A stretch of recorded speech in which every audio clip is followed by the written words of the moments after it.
Merci beaucoup de votre présence. Je me présente, docteur Ada Beklou, je suis gériatre. Je suis chef de service d'un hôpital de jour, justement, où je fais de l'évaluation 2 jours par semaine. Je suis chef de service d'un EHPAD et je suis président de la CME de l'hôpital de la Rochefoucauld. Fais partie aussi de l'enseignement dans les DUI à l'université la Sorbonne. Euh, euh, Comme je disais au début que vraiment vous avez bien fait ce choix-là, qui a été aussi confirmé par notre concert Docteur Fassino, qui a donné des chiffres, des chiffres importants de l'évolution de l'âge d'ici 2050. En 2050, on sera où ils seront 225 millions de personnes âgées de plus de 65 ans en Afrique. C'est énorme. Vous avez aussi bien fait de choisir ce thème-là parce que c'est un thème d'avenir et vous voulez vraiment travailler pour le confort et le bien-être de nos aînés. La médecine elle a évolué. C'est vrai, la gériatrie elle a aussi beaucoup évolué dans les pays occidentaux. Il y a certains concerts et collègues en Afrique qui essaient de faire le mieux pour, euh, pour valoriser la gériatrie dans leur pays. Moi, je suis volontaire à aider s'il y a besoin par des choses avec mes moyens. Avant d'aller à l'introduction, c'est qu'il faut savoir que si on fait tout ce travail-là, c'est il y a des études qui ont été faites et ils ont prouvé leur efficacité. Il y a beaucoup de méta-analyses qui ont été faites, des méta-analyses avec au moins chacune une vingtaine d'études qui montrent que les gens qui ont bénéficié il y a moins de décès chez les gens, voilà, moins de décès. Non, vous revenez s'il vous plaît, moins de décès chez les personnes âgées qui ont bénéficié d'une évaluation gériatrique et il y avait aussi moins de réhospitalisation pour les personnes âgées qui ont bénéficié d'une réévaluation gériatrique. Et ça, nous aussi, on la constate aussi dans notre pratique quotidienne. Est-ce que vous pouvez aller sur la première diapo, s'il vous plaît? Voilà, c'est pour commencer, j'ai pas de conflit d'intérêt. La suite, s'il vous plaît. Voilà, je remercie le réseau d'échange des médecins d'Afrique de cette invitation. Diapo 3. Donc, l'évaluation gériatrique, j'ai choisi ces 4 photos. Donc, ça va tourner sur toute l'évaluation gériatrique. C'est sur ces 4 photos de personnes âgées. Voilà, vous voyez qu'en allant du haut à gauche vers le haut à droite, la différence qu'il y a. et les photos qui sont en bas, c'est vraiment c'est les photos des personnes qui peuvent en bénéficier de cette évaluation et avoir un confort de vie. Là, c'est vrai, l'espérance de vie, elle augmente, mais c'est mieux si elle augmente avec un confort de vie. C'est-à-dire espérance de vie et être comme la photo en haut à droite, c'est pas ça notre but. Notre but, c'est de garder le maximum nos aînés sur l'exemple de la photo en haut à gauche. Madame Fassinou, elle a commencé à donner quelques statistiques. Moi, je vais à la diapo 4, s'il vous plaît. Oui, avant d'aller à l'introduction, comme l'intervention aujourd'hui, ça a intéressé plutôt les concerts et les confrères africains, je me suis dit, ça sert à rien que voilà, je leur crache ce qu'on fait en France. Je me suis dit, je vais aller à la source et de vous transmettre les éléments pour que vous puissiez, avec ces éléments-là, monter votre évaluation gériatrique. Parce que chacun a ses moyens de bord. C'est vrai, moi, dans mon évaluation, je suis confortable par rapport à l'évaluation d'un hôpital voisin, et ainsi de suite. Et vous allez voir euh, que maintenant, en Afrique, on peut faire ça. Il y a pas, c'est vrai, mais on n'a pas les moyens. Mais si on n'insiste pas et si on montre pas l'efficacité, donc personne ne va nous suivre. C'est normal. On essaie d'être un peu cartésien. Et la science peut beaucoup nous aider. Il y a il y a beaucoup d'études qui peuvent nous aider dans ce sens-là. Donc, je suis allé à la base et je me suis dit, je suis allé voir. Il y a deux grandes méta-analyses qui ont été faites aux États-Unis. Donc, c'est à partir de ces méta-analyses, où chacune il y avait au moins une vingtaine d'études, que ça a commencé à émerger l'intérêt de l'évaluation gériatrique. Donc, dans ces méta-analyses aussi, c'était prouvé que le taux de réhospitalisation et les décès diminuent chez nos aînés qui ont bénéficié d'une évaluation gériatrique. C'est vrai, ça demande du personnel, ça coûte de l'argent, mais ça fait des économies aussi d'hospitalisation, ça fait un confort de vie. Là maintenant en France, la retraite elle est passée à 64 ans. D'ici 10 ou 20 ans, d'ici 2050, donc nos aînés vont travailler, je ne sais pas à quel âge, 70, 75 ans. Et pour cela, il faut être en bonne santé. Et les préparer pour être en bonne santé, supporter cet âge de départ pour la retraite. Voilà, moi je rejoins l'introduction de votre concert, Madame Fassinou, sur sur le profil de vieillissement. Moi, je donne les États-Unis parce que ça reste maintenant jusqu'à preuve du contraire la référence. Là-bas aussi, il y a plus d'études qui ont été faites. L'espérance moyenne de vie à la naissance est passée de 47 ans en 1900 à près de 79 ans en 2014.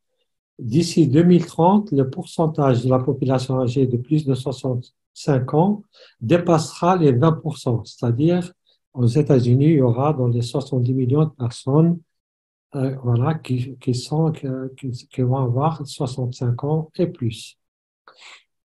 Dans le monde, les adultes de plus de 60 ans dépassera les 2 milliards. C'est impressionnant. En 2050, et constituera plus de 20% de la population mondiale. C'est vrai, il y en a qui ont la chance de bénéficier de cette évaluation et profiter des soins.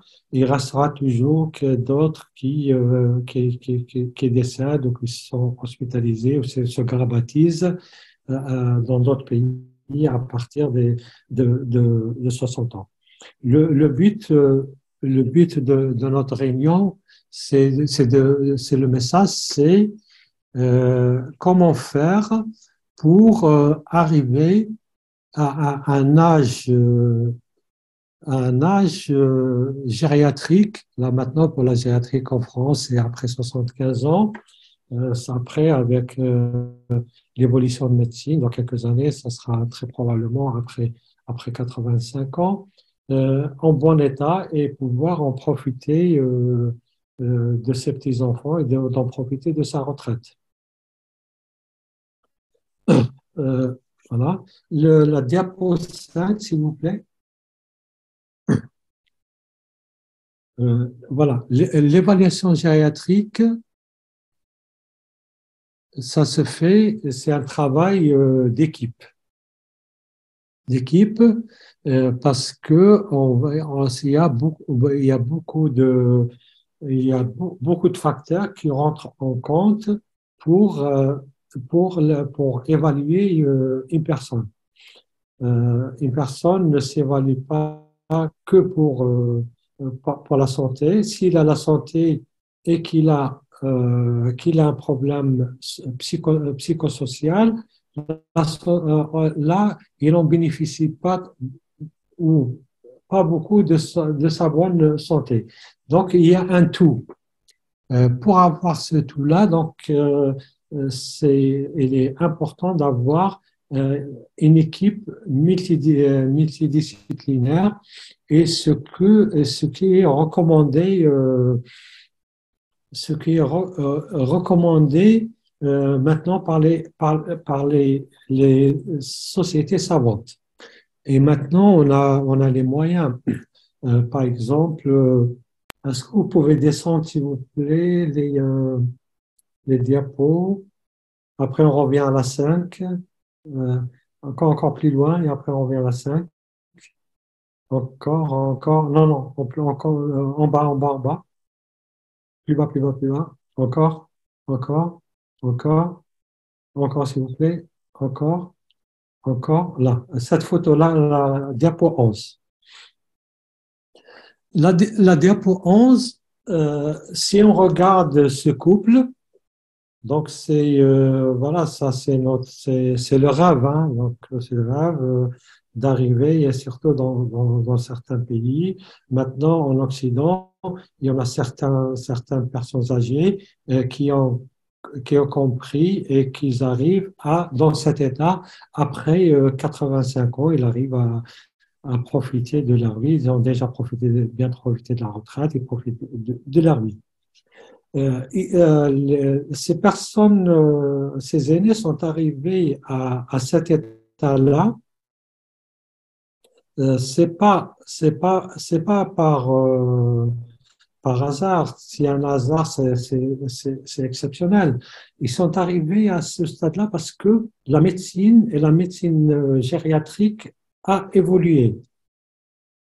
A évolué pour que ces personnes âgées arrivent à ce stade-là.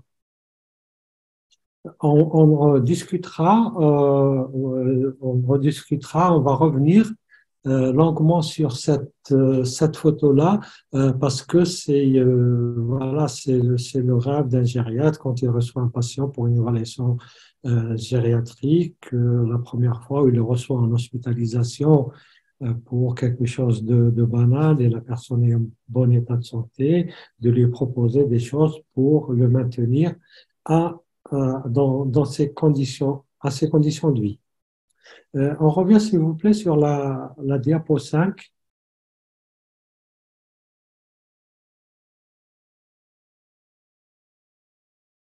Voilà. Donc, l'évaluation gériatrique, elle est multidisciplinaire. Donc, voilà. Donc, il y a du médical, il y a du psychosocial, du fonctionnel. Voilà. Et c'est une prise en charge globale.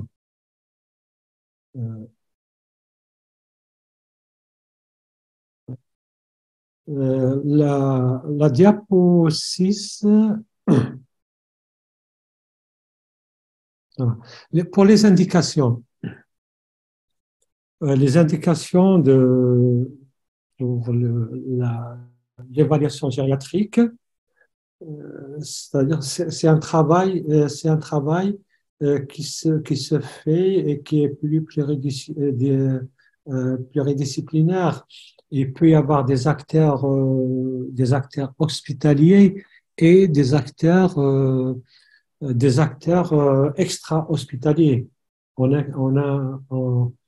incluant le médecin traitant qui est important, qui est le pivot de cette prise en charge. En France, il y a des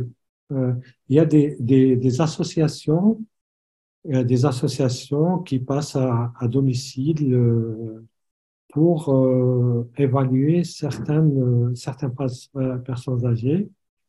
En France, il y a ce qu'on appelle l'APA, c'est une aide personnalisée aux personnes âgées en fonction de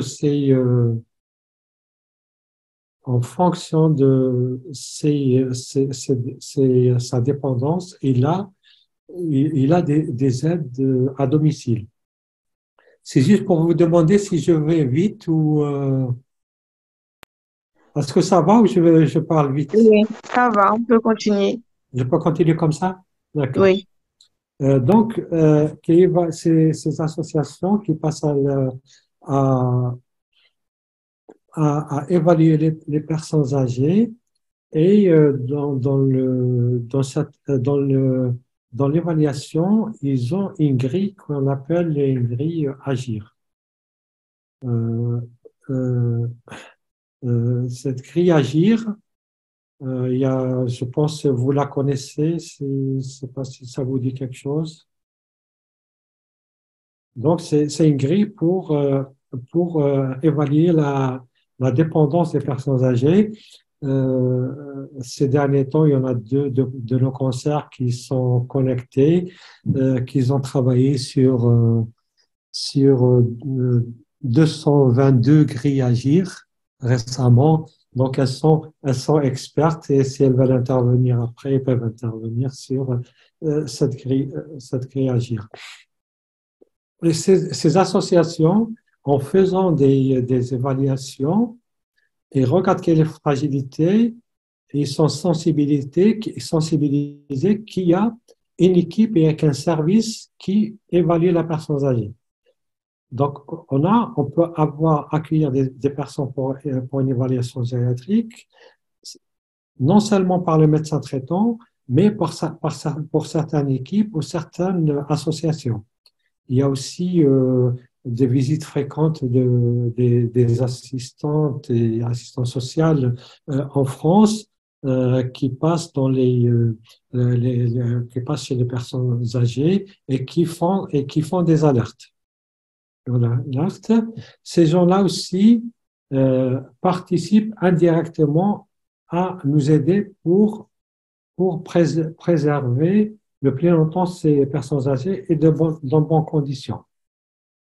C'est pour ça les indications comme pour toute prise en charge, donc pour être efficace, il faut avoir une bonne indication. Donc là, pour l'évaluation gériatrique, il faut identifier les gens qui ont vraiment besoin de cette évaluation et des gens à exclure parce qu'ils vont pas en bénéficier pour cette évaluation.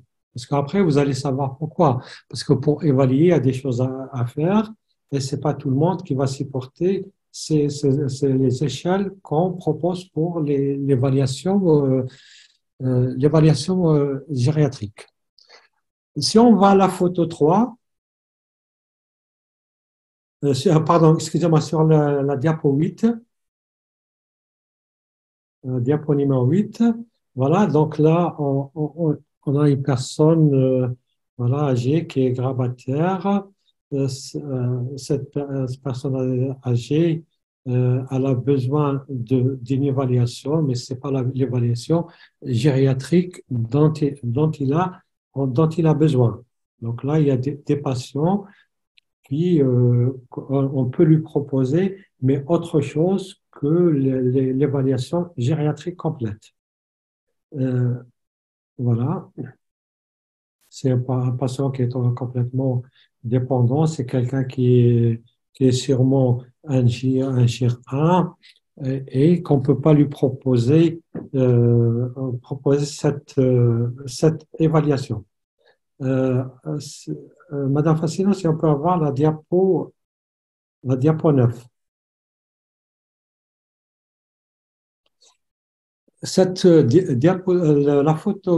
photo-là, c'est les personnes âgées typiques, sans discrimination. J'ai pris un homme, mais après, il y a aussi une femme, une photo d'une femme en bas, euh, à qui, euh, à qui on sait qu'il va bénéficier de notre évaluation gériatrique et et qui peut supporter l'évaluation. Là, cette image, c'est une personne, je pense, c'est une intervenante à son domicile pour le stimuler à la lecture. Cette personne âgée-là, on voit comme ça sur la photo qu'il a un bon état général et qu'on peut l'aider pour l'évaluation, pour prévenir les hospitalisations inutiles et prévenir certains facteurs de risque qui peuvent être néfastes pour son autonomie et son maintien à domicile. Est-ce que vous pouvez descendre un peu, s'il vous plaît, pour récupérer notre photo? Un peu plus, voilà, non, encore. Oui, oui, la diapo 12. C'est vrai, la diapo 12, voilà, c'est une dame voilà, cette dame-là, juste en regardant des photos, en tant que gériatre expérimenté, cette dame-là, on peut lui rendre service, on peut améliorer sa qualité de vie. Déjà, elle a une qualité de vie qui est bonne, j'espère qu'il n'y a pas de pollution et qu'on ne voit pas de plastique derrière elle, des bouteilles de plastique derrière elle. Donc elle vit dans un bon climat, mais elle peut en bénéficier une prise en charge gériatrique et elle peut encore continuer encore longtemps à faire ce qu'elle est en train de faire actuellement. On revient sur la diapo 10.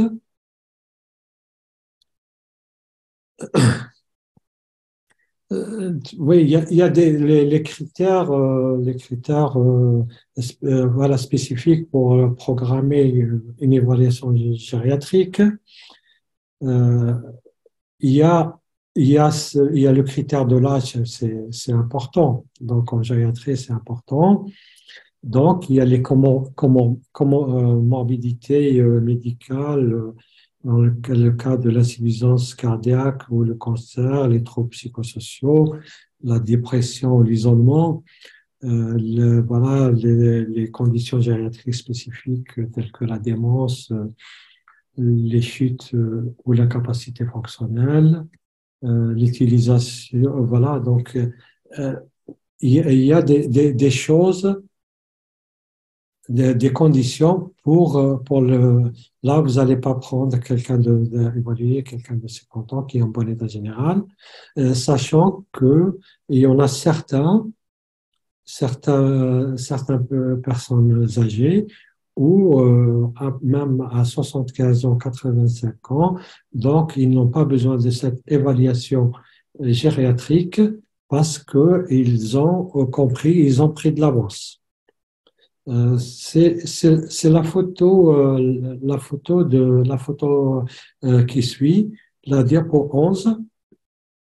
La diapo, la diapo 11, ces personnes-là, ces personnes âgées-là, soit ils ont bénéficié d'une évaluation gériatrique qui les a amenés jusque-là, soit ils ont bénéficié d'une prise en charge gériatrique complète.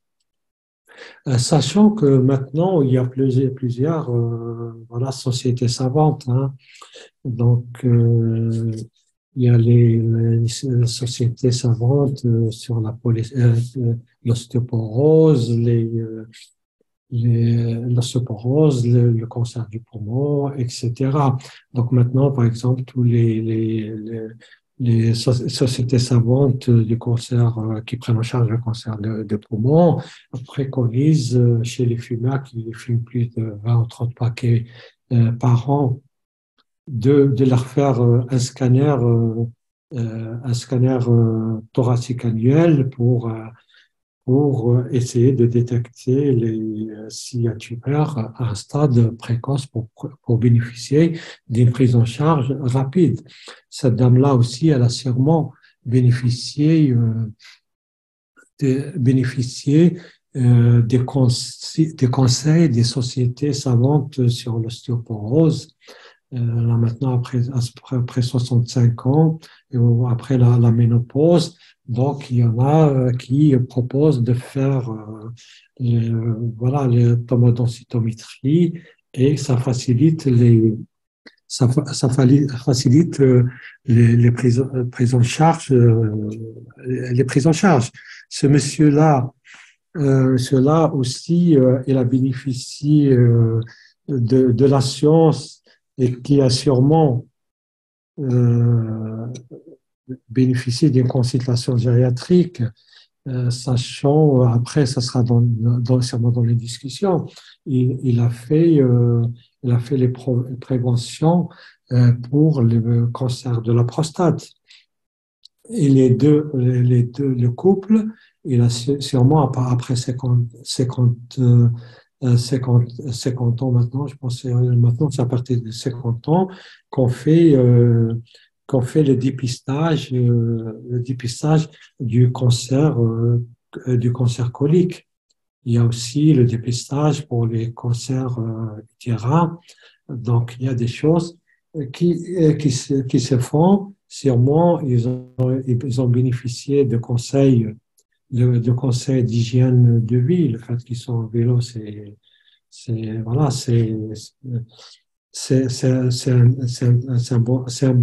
un bon témoignage. Donc, il y a l'évaluation gériatrique et il y a savoir prendre en charge une personne âgée qui est en bon état, qui n'a pas besoin d'être évaluée, mais elle a besoin d'autres conseils dont j'ai cité. Donc, il y a d'autres. Hein, donc, après, on va parler aussi pour la iatrogénie, c'est important, mais c'est des thèmes peut-être qu'on n'aura pas tous entamés aujourd'hui. On va passer maintenant pour parler de l'équipe d'évaluation. L'évaluation, comme je vous l'ai dit, donc l'évaluation, ça se fait en équipe. Moi, mon expérience, donc c'est basé sur les études scientifiques. L'évaluation gériatrique, je la fais, c'est multidisciplinaire. C'est-à-dire dans mon service, il y a moi, il y a une infirmière, il y a l'assistante sociale, il y a la psychologue, la psychomotricienne, il y a l'ergothérapeute, la diététicienne, la pharmacienne s'il y a besoin, la psychiatrique s'il y a besoin, mais j'ai une psychologue qui intervient. On évalue voilà, l'état dentaire et l'état dentaire, voilà, tous les sens. Et n'oubliez pas, on va jusqu'à évaluer, c'est important d'évaluer aussi l'état des pieds.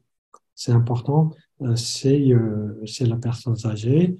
La personne âgée, elle s'occupe pas de ses ongles comme une jeune fille de 25 ans. Voilà. L'équipe multidisciplinaire, mais multidisciplinaires, mais qui ont bénéficié d'une formation. Donc, pas n'importe qui peut faire l'évaluation gériatrique. Une infirmière qui travaille dans le service de chirurgie, elle ne va pas vous faire l'évaluation l'évaluation gériatrique. Généralement, c'est des infirmières qui sont formées. Voilà. Et quand on a une équipe multidisciplinaire, il faut se battre pour les garder, parce que ça c'est important, de garder l'équipe et continuer la formation, pour être à jour pour la formation. Et comme dans tous les pays occidentaux, donc voilà, donc il part de la rentabilité. Donc, on fait, c'est vrai qu'on fait l'évaluation, mais il faut qu'elle soit rentable. Soit rentable, c'est que il y a plusieurs personnes qui interviennent et ces personnes-là, donc ils ont un salaire à la fin du mois. Donc, il faut que ça soit rentable. Donc, on essaie de prendre le maximum d'évaluation. Donc, on a un quota donc on peut pas aller en dessous. Donc, si on veut être rentable, le jour où on n'est pas rentable, donc on commence à avoir des intervenants voilà qui sautent. Donc, vous n'êtes pas rentable. Voilà, il y a la psychologue qui peut sauter, ou l'ergothérapeute, ou l'assistant social, etc. Là, j'ai oublié d'inclure aussi, on a un temps de secrétariat pour le rendez-vous, les courriers, etc. Donc, une évaluation gériatrique, c'est multidisciplinaire et ça prend du temps. C'est-à-dire, quelqu'un qui est en libéral, il ne peut pas faire une évaluation gériatrique. Sinon, il va fermer son cabinet le lendemain. Donc, voilà, c'est pas rentable. Donc, comme en France, c'est vrai, il y a des enveloppes en plus de la rentabilité. Donc, l'État donne une enveloppe pour renforcer, sinon c'est avec la rentabilité, même dans un hôpital, c'est compliqué. Nous, c'est vrai, moi personnellement, donc, je pense continuer comme ça. Donc, l'évaluation, c'est plusieurs heures la journée. Ça veut dire que plusieurs heures la journée, et il faut que les patients supportent de faire une évaluation et de rester à l'hôpital de jour et journée, et à manger à midi à l'hôpital de jour. Voilà. On voit la diapo suivante, s'il vous plaît. Réalisation d'évaluation. Oui. La diapo suivante.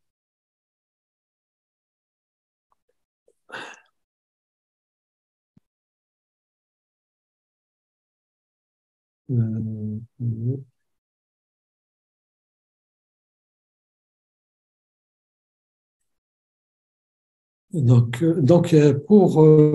on a besoin pour évaluer les personnes âgées d'avoir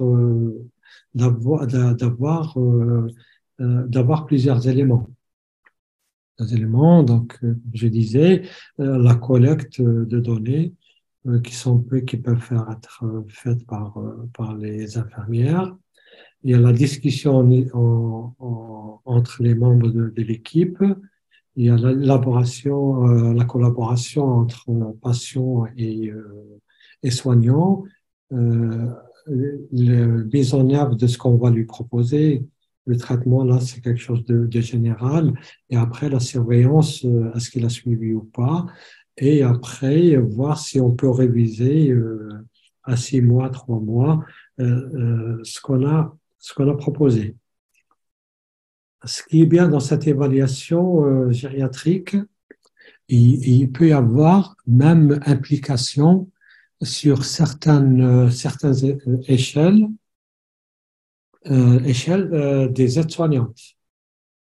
Donc, c'est lui qui ne peut pas avoir dans son équipe, qui n'a pas le luxe d'avoir une infirmière, donc il peut faire une équipe avec une aide-soignante. Je sais que maintenant, par l'intermédiaire de mes amis, que ces intervenants-là, type psychologue, psychomote, ergothérapeute, voilà, donc ça existe dans tous nos pays. On peut faire des choses. On peut faire des choses, mais comme vous voyez là, ça, c'est des choses que vous ne pouvez pas vous faire dans votre cabinet, mais par contre, vous pouvez dépister. Il y a certaines choses que vous pouvez dépister et envoyer à l'équipe d'évaluation gériatrique. Nous, personnellement, sur mon service, donc j'ai beaucoup de demandes qui viennent par les médecins traitants. Donc, les rendez-vous qu'on a, c'est les rendez-vous, maintenant on est à les rendez-vous à 6 mois. En plus de ça, et comme je dis, il y a certains organismes qui nous envoient, par exemple, les assistants sociaux, les infirmières à domicile. Il y a d'autres organismes qui interviennent à domicile, qu'on les a sensibilisés et qui nous envoient les malades à évaluer. C'est un grand travail à faire, mais à la fin, ça rapporte ses fruits. Vous allez vraiment rendre des grands services. Mais il y a du travail à faire. Là, maintenant, on va aller sur les outils d'évaluation. Là, si on peut aller pour les outils d'évaluation, là, j'exclus l'examen clinique, l'examen médical. C'est vrai, moi, l'évaluation gériatrique, l'examen du patient, ça dure à peu près, il faut compter, entre l'interrogatoire et l'examen, il faut compter 1 heure et quart, 1 heure et demie. Il faut être patient. Il faut être patient avec le patient, il faut être patient avec la famille. Donc, ça prend du temps. C'est-à-dire que quand vous avez une personne âgée qui vient vous voir en tant que l'œil d'un gériatre, c'est pas l'œil d'un autre médecin spécialiste. Quand il voit la personne âgée, il va voir le cardiologue. Le cardiologue, quand il va voir le cardiologue, il ausculte. S'il a besoin, il lui fait un électro. Un électro, il reste dans une échographie, dans le domaine cardiaque. Et on voit le, voilà, ça se passe dans un quart d'heure et demi-heure. Et là, généralement, la consultation avec le généraliste, c'est autour de 15 minutes à peu près. Donc, à 15 minutes, le médecin généraliste, il ne peut pas gérer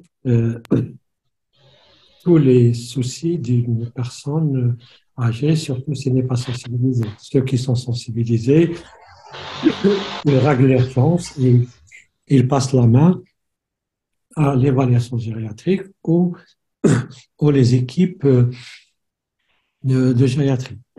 Par exemple, l'évaluation gériatrique, euh, elle se fait aussi dans des bonnes conditions. On ne peut pas faire maintenant, donc il existe des filières gériatriques, hein, donc la gériatrie, elle s'est développée, donc on a la consultation, on a l'hôpital de jour, on a le court séjour gériatrique, on a les services d'admission directe, on a les gériatres de garde d'orientation, voilà, ici, on a des EHPAD, on a des ZD, on a des unités spécifiques, on a des unités cognitivo-comportementales et ainsi de suite. Et, pour évaluer les personnes âgées, il faut les évaluer dans des bonnes conditions. Parce qu'un personne âgée qui rentre dans un court séjour gériatrique pour une décompensation cardiaque ou une décompensation BPCO ou une infection urinaire, là, l'évaluation, c'est un peu délicat parce que le malade, il est confus et, et il n'est pas confortable apte à répondre à certaines échelles d'évaluation. C'est pour ça le mieux d'évaluer ces personnes-là dans des services dédiés et dans des bonnes conditions. On va aller. Il y a des choses. La diapo suivante. Donc le patient, quand il arrive, c'est-à-dire c'est des choses qu'il ne faut pas passer à côté, en plus du problème, ces problèmes somatiques, il y a des capacités fonctionnelles. Cette personne-là, euh, elle est capable de faire ses activités, l'activité de la vie quotidienne ou pas. Et donc là, c'est pour ça, il y a des échelles qu'on va aller voir ensemble après. Euh, les capacités fonctionnelles, c'est là le rôle des kinésithérapeutes. Donc, il évalue les risques de chute. Euh, Nous, ils ont leurs outils. Il y a un outil qui est bien répandu et validé dans toutes les études, c'est l'échelle de Tiniti. Si vous voulez la voir, elle est tout en bas de la diapo. des diapos. C'est parmi les derniers diapos, il y a cette échelle-là qui évalue les capacités des fonctionnels et le risque de chute. Il y a les conditions. Les conditions, c'est vrai pour le dépistage des troubles mnésiques et cognitifs pour suspecter une maladie neuro-évolutive, hein, type Alzheimer ou démence apparentée. Euh, il y a un test de dépistage, c'est vrai, il peut se faire dans un cabinet médical. C'est le MMS que tout le monde connaît bien, et nos amis du Canada qui connaissent très bien le MOCA. Voilà, c'est le Montréal Cognitive Assessment. Il est aussi beaucoup utilisé, et il est utilisé en France. Le dépistage, ça ne suffit pas tout seul pour faire un diagnostic, mais après un dépistage, les médecins traitants, cette échelle, ça peut se faire à peu près en moyenne 10 minutes. Vous pouvez la faire dans votre cabinet, ça prend à peu près 10 minutes.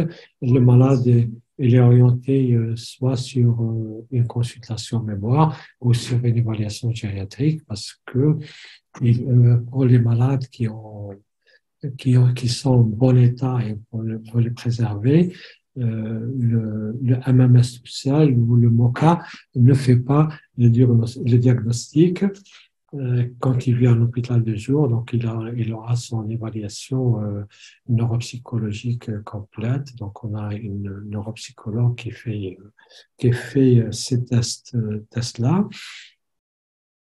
Et il n'y aura pas que ça. Donc, vous, comme clinicien, donc vous avez été déjà euh, prescrit ou avoir reçu les résultats de son IRM et avoir l'état de son hippocampe ou de ses lésions vasculaires. Il y a aussi l'hôpital de jour, il vient aussi pour des ponctions lombaires pour la recherche, pour doser les biomarqueurs. Donc, déjà dans la cognition, il y a beaucoup de choses. Donc, il sera évalué. Après, il sera orienté. Il y a des gens qui viennent, nous, on a de la chance parce on a sensibilisé, et je remercie aussi mes collègues qui ont travaillé avant moi. Donc, ils ont beaucoup sensibilisé les médecins généralistes sur cette évaluation. Et on est content quand on reçoit le malade, il vient avec une IRM. Il vient avec ce IRM. Ça peut nous avancer. Il reste les choses, la fonction longueur à programmer, mais déjà avec l'évaluation neuropsy, la biologie complète pour les troubles mnésiques et cognitifs. Donc, il y a des recommandations internationales. Donc, il y a une liste d'examens biologiques à faire, sachant que dans les troubles mnésiques ou dans les confusions, il y a des étiologies qui sont qu'on peut traiter. Il y a des gens qui viennent avec un tableau de démence, mais il a une hypocalcémie, il a une dysthyroïdie, il a une hydrocéphalie à pression normale. Donc là, voilà, donc le malade, on traite sa dysthyroïdie ou son problème parathyroïdien, ou voilà, peut ponctionner pour évacuer l'hydrocéphalie normale et à pression normale. Et le malade, voilà, donc on reprend son état, antérieur. Là j'essaie de ne pas aller détailler parce que là, ça va prendre toute la journée. On passe au point sur l'humeur. L'humeur, c'est très important. C'est très important, l'humeur et l'apathie chez les personnes âgées. Il faut essayer de prendre la dépression, de la traiter, soit par traitement médicamenteux ou prise en charge d'une psychothérapie. Maintenant, la psychothérapie, ça marche, hein, les gens qui ont toutes leurs bonnes conditions, donc ils arrivent à être gérés par une psychologue. Surtout maintenant avec Internet et les infos qu'on a, il y a beaucoup de personnes âgées qui évitent ou qui fuient les prescriptions médicamenteuses. Si voilà, substituer les médicaments par les enchaînements psychologiques, pourquoi ne pas le faire? Parce que c'est important, généralement, vous l'avez constaté, donc c'est partout dans le monde. Chez les personnes âgées, il y a beaucoup d'isolement. C'est vrai, il y en a moins ça.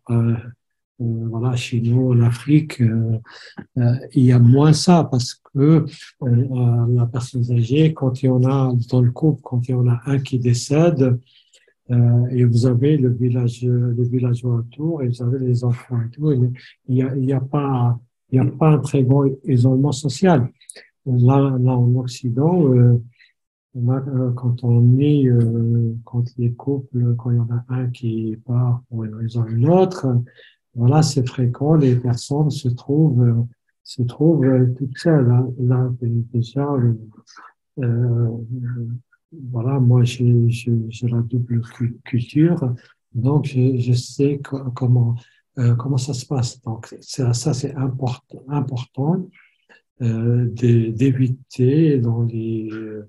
d'éviter l'isolement là où il y en a.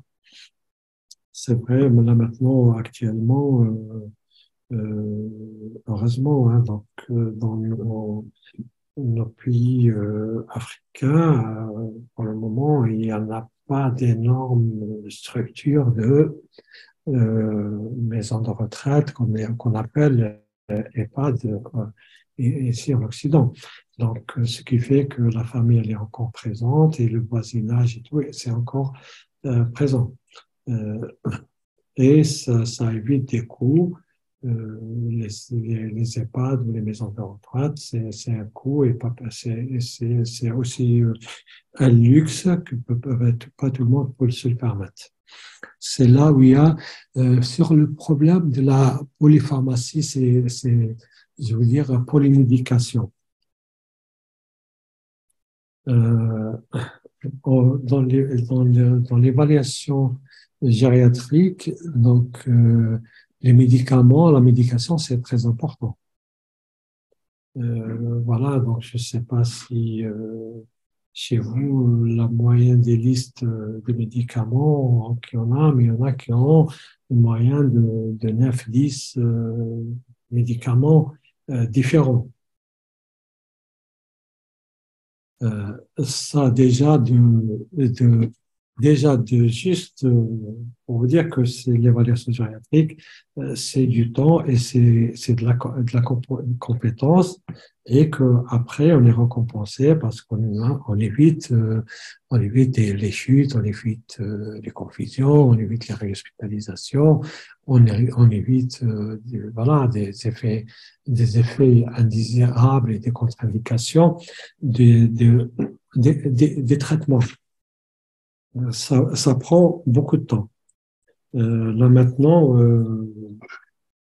je parle de ma pratique, hein, pour ma pratique,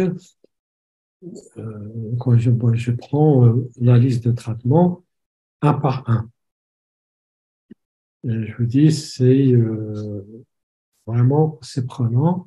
Reprendre la liste des médicaments un par un et on demande à patiente ou patient de savoir si ils ont ils savent l'indication, savent pourquoi ils ont ces médicaments-là. Pour une grande partie, c'est vrai, ils connaissent pas l'indication des médicaments. Donc, reprendre un médicament un par un, ça veut dire expliquer au patient son indication, c'est lui expliquer les contre-indications, lui expliquer les effets indésirables, lui expliquer les posologies, comment surveiller ses médicaments, etc. Imaginez un patient qui vient avec une liste de 10 médicaments. Ça, c'est le médecin traitant à son cabinet. Et il va passer la journée par patient et c'est pas viable pour le. Voilà. Donc, c'est du temps, mais c'est un temps qu'on gagne après. Et les médecins généralistes, là autour de là où je fais l'évaluation gériatrique, ils ont compris ça. Quand les patients viennent pour une évaluation, c'est qu'on va leur éviter tous ces questionnements sur les médicaments. C'est vrai, en évaluation gériatrique, on supprime pas mal de médicaments. Ça, on pourra un jour, si vous voulez, prendre des exemples. Voilà, donc supprimer pas mal de médicaments et on peut en rajouter. On peut rajouter des médicaments. Donc, il y en a, là, je ne vais pas détailler parce que je peux donner un ou deux exemples, mais ça prend, ça prend beaucoup de temps. Par exemple, dans l'exemple, voilà, comme ça, parce qu'ils ont la remarque qu'ils ont faite, mes deux concerts, là, je ne vais pas citer leur nom, dans leur service, ils ont des malades qui sont pas mal pour la douleur, ils ont sous morphinique. C'est vrai, quand on met une malade sous morphinique, il faut penser tout de suite à lui donner un traitement pour la constipation. Parce que là, déjà, celui dans la morphine, ça peut être de leur donner des confusions. En plus, si on constipe le patient, ça va encore compliquer sa confusion. Un exemple. Un exemple par exemple, quelque chose de ça peut-être on l'a pas en Afrique. C'est on fait cette économie. On a du soleil presque toute l'année, c'est supplémenter les personnes âgées par exemple en vitamine D. Donc ça, nous on le fait ici parce qu'on n'a pas la chance que nos amis en Afrique d'avoir du soleil plusieurs mois sur l'année. Donc les médicaments, voilà, c'est très important et c'est très vaste. Donc, il y a, moi, ce que je vous conseille, c'est de voir les critères de Beers. Ouais, c'est des critères qui sont importants et de renommée internationale. C'est des gériatres américains et canadiens avec des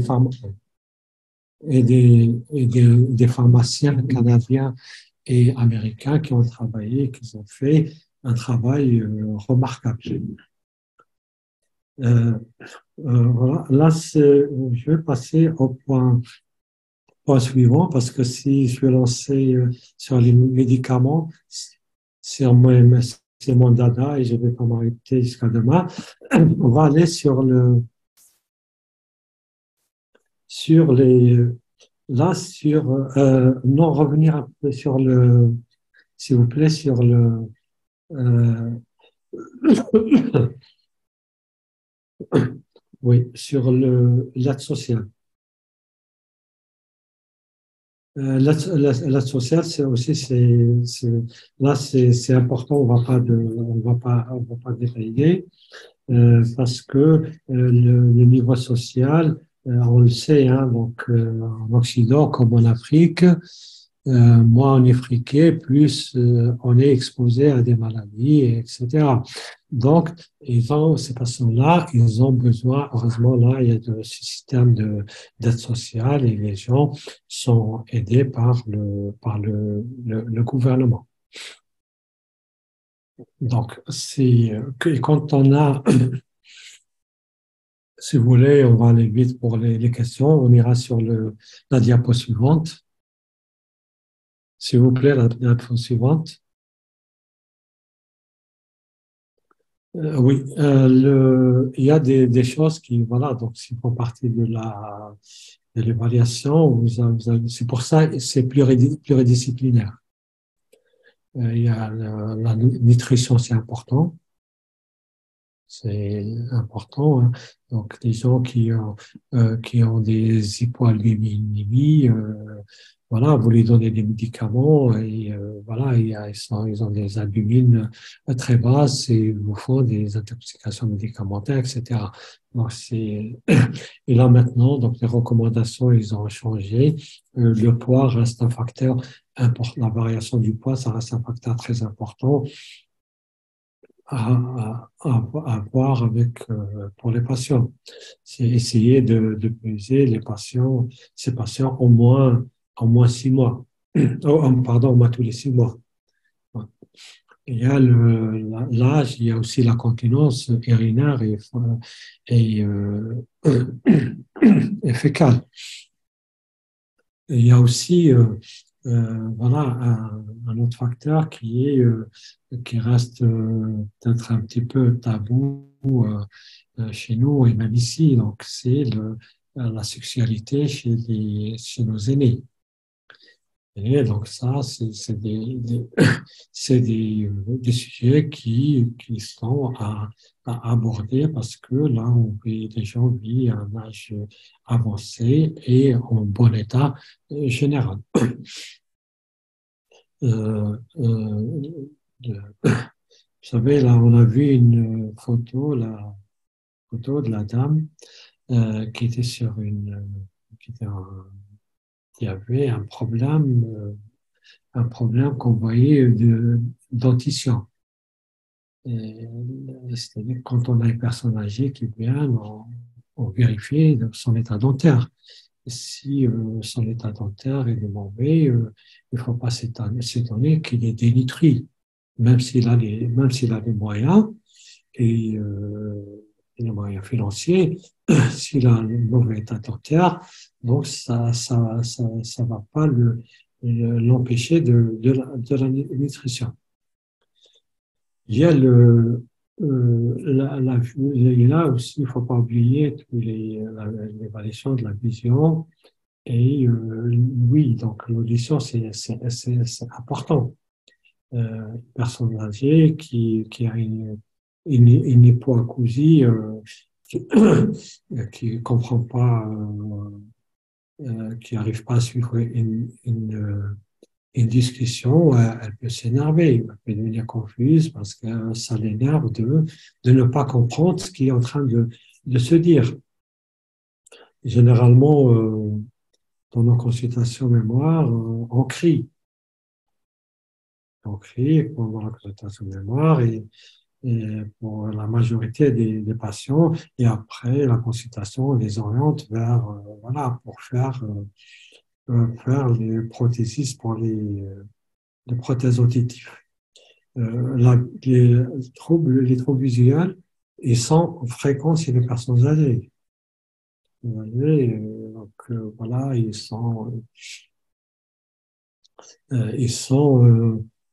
y en a maintenant, enfin, je ne sais pas comment ça se passe au Canada ou en Afrique. Là, maintenant en France, pour avoir un rendez-vous ophtalmo, on est entre à peu près 3 et 6 mois pour avoir son rendez-vous d'ophtalmo. Et généralement, les gens quand ils vont des délais comme ça, soit ils oublient leur rendez-vous ou ils ne le prennent pas. voilà, ça peut jouer. Euh, sur la spiritualité, c'est vrai, ça reste pas trop développé dans certains pays occidentaux.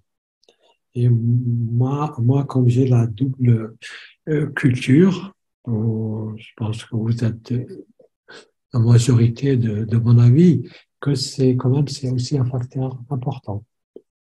Euh, la spiritualité, ça joue pas mal chez nous en Afrique. Donc, dans certains cas, je pense qu'elle remplace les antidépresseurs et elle remplace les consultations avec les psychologues. Donc, aider, voilà, donc, c'est pas un tabou d'en discuter spiritualité avec les résidents, avec les patients. Euh, le problème, là, il faut connaître, faut avoir une idée sur les différentes religions et maintenant avec les, les religions bis qui se propagent sur Internet, ça complique un peu les choses. C'est un travail aussi, je pense que les psychologues sont sensibilisés à ce point-là. On va à la diapo suivante, s'il vous plaît.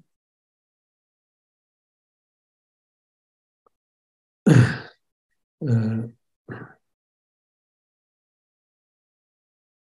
donc, oui. Euh, le statut fonctionnel, vous pouvez aller sur, oui, s'il vous plaît, c'est la 23. Oui.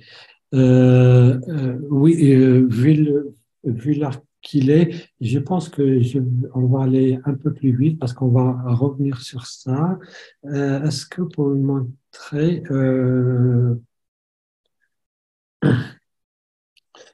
on va descendre sur vous pouvez descendre un peu plus bas, s'il vous plaît, encore.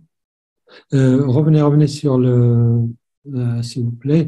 Voilà, donc pour l'évaluation, il y a des choses qui sont importantes.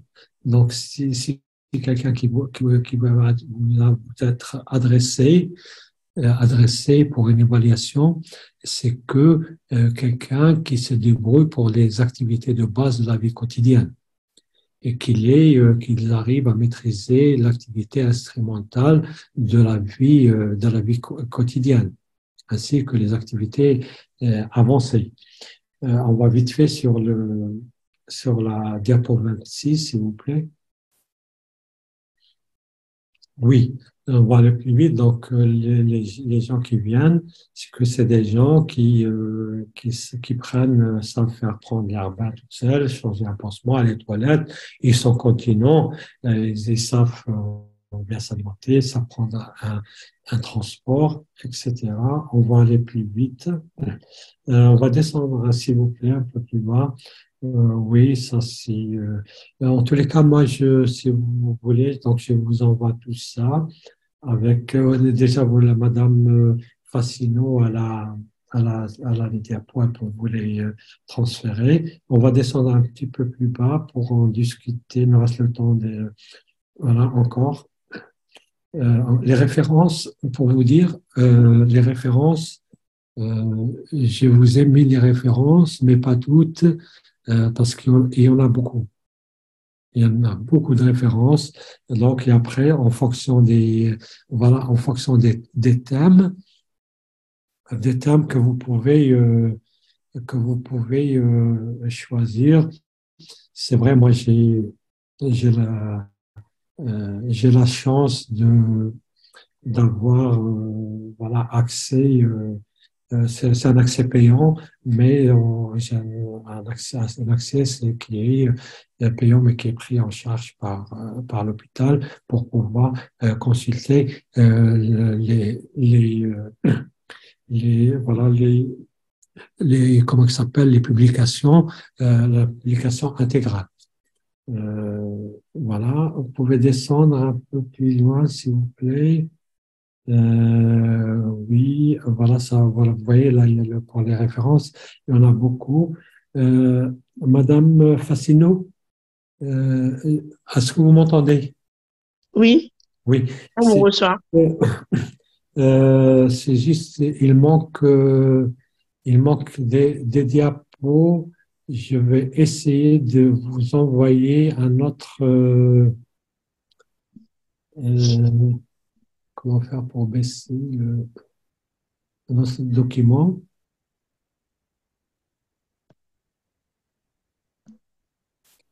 Euh,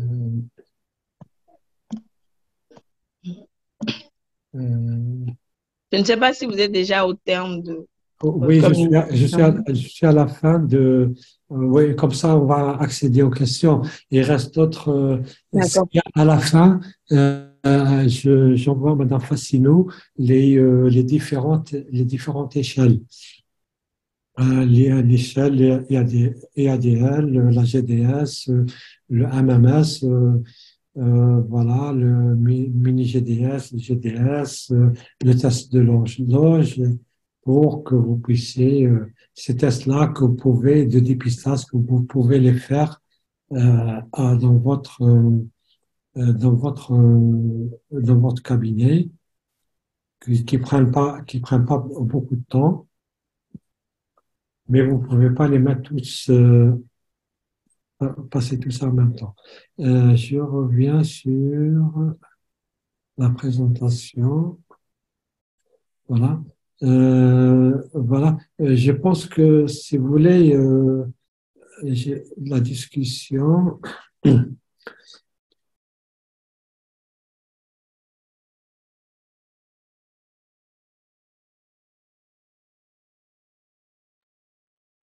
Je ne sais pas comment Euh, vous voulez qu'on procède. je pense qu'on va, si Madame vous voulez Fassine. bien passer à la partie des questions-réponses. Ouais, voilà. Donc, peut-être au fur et à mesure, en répondant aux questions, des Oui, choses qu'on oui. n'avait pas abordées, on va y Ouais, revenir. voilà. Donc c'est comme ça va être un peu interactif. Oui, D'accord. voilà. On peut commencer si vous Donc, avez. je vais demander à tous les participants qui ont suivi, qui Ouais, ont des préoccupations, des remarques, peut-être des partages d'expériences. ouais. Vous pourriez lever Voilà. la main et puis je vais vous donner Oui, la parole et puis on pourra discuter. oui. Donc, la parole est à vous. Il suffira de lever la Voilà. main. Puis, la parole vous sera donnée. On peut peut-être demander à certains de nos amis africains qui peuvent nous parler un peu de son expérience, la expérience sur l'évaluation ou comment ils voient la gériatrie dans leur pays d'origine. Moi, c'est juste pour une parenthèse, moi, je suis d'origine algérienne. Et moi, j'étais agréablement surpris. On a reçu récemment des demandes de médecins, des confrères, des concerts algériennes et algériens, qui voulaient se former, voulaient se former en gériatrie. Moi, je trouvais ça, c'était une très bonne démarche. Et la preuve, dans mon hôpital, euh, on a, voilà, donc on a recruté les médecins étrangers qui voulaient se former en gériatrie parce on est dans un hôpital qui fait beaucoup de gériatrie. Vraiment, j'étais agréablement surpris qu'il y a des médecins qui s'intéressent à faire de la gériatrie et on en a recruté trois. trois jeunes médecins qui sont dynamiques. Je pense qu'elles peuvent intervenir hein, sur l'expérience. Et il y en a deux qui sont, je vois qu'il y a deux qui sont connectés, qui peuvent aussi intervenir, voilà, de nous parler de comment ils voyaient avant et maintenant la gériatrie. Donc, et voilà, et entre-temps, on abordera les questions sur l'évaluation. Euh, D'accord, merci beaucoup, et professeur. voilà. Il y a Donc, la parole est à pas de tous ceux qui ont choses. envie d'interagir Oui, par rapport à la communication de ce matin. oui. Comme on n'est pas nombreux également, Il si n'y a on pas peut de peut-être faire un tour de table oui, et permettre à tout le monde de se présenter, ce sera oui, intéressant. voilà. Très bien. Donc, je vais donner la parole en première position au numéro, je sais pas. Il y a un identifiant qui est juste A, je sais pas. Puis après, ce sera le tour de docteur Agoubli. Ma consoeur ou mon confrère A, est-ce qu'il peut intervenir et peut se présenter?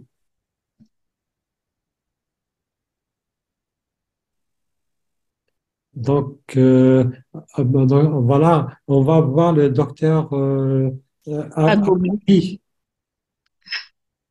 Docteur Agoubli, pouvez-vous ouvrir votre micro et vous présenter?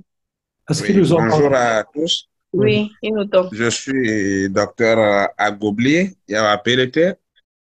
Je suis médecin légiste. J'exerce au Togo en tant que directeur du CHU Sylvanus Olympio. Ouais. Merci Enchanté. à vous. Enchanté. Est-ce que vous aviez envie de partager ce que vous pensez de la Oui. gériatrie avec nous? Euh, Oui, le sujet de la gériatrie est un sujet important pour nos pays en voie de développement, d'autant puisque nous sommes en pleine période de transition démographique ouais. où on a l'espérance de vie qui va en s'améliorant. Le besoin, il est là. Mais à suivre la présentation de notre collègue, c'est une spécialité qui demande d'être patient. Plus d'une heure pour évaluer un patient. Et malheureusement, sous nos tropiques, dans le contexte togolais, les médecins gériatres formés, la plupart ils sont restés en Europe. Ouais. Il n'y a que deux, si j'ai bonne mémoire, qui exercent sur le territoire. Donc, ils ont assez de boulot. Et une des difficultés dans nos milieux, c'est justement par rapport au financement des soins. Euh, Nous relevons d'un pays où c'est maintenant nous tendons vers la couverture assurance maladie universelle pour tous les citoyens. Donc, ce sont des ménages qui prennent en charge les Ouais. coûts financiers liés à la prise en charge des patients. Du coup, cette population qui déjà est démunie, vous voyez que leur prise en charge n'est pas véritablement assumée comme il se doit. Voilà ce que je pourrais dire. Et puis, de par mon expérience déjà en médecine générale, avant de me spécialiser, oui, c'était une population qui m'intéressait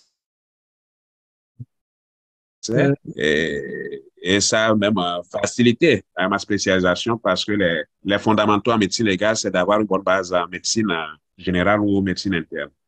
Merci à vous. Docteur Agoubli, oui, je suis content que vous êtes participé et vous avez vraiment posé des points très pertinents. Je pense que le poste que vous avez, donc c'est un poste qui est très important et qui peut faciliter la mise en pratique. C'est vrai, il y a un problème de financement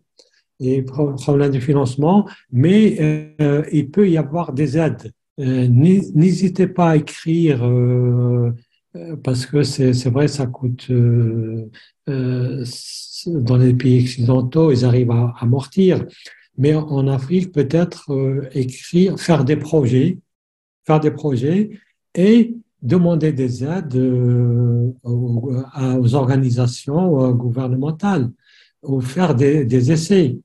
Donc, n'hésitez pas à demander des aides à l'UNESCO, à l'OMS, parce il y a des fonds pour ça.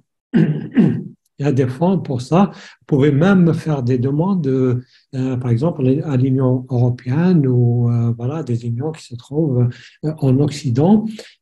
Par contre, il faut un projet qui est crédible.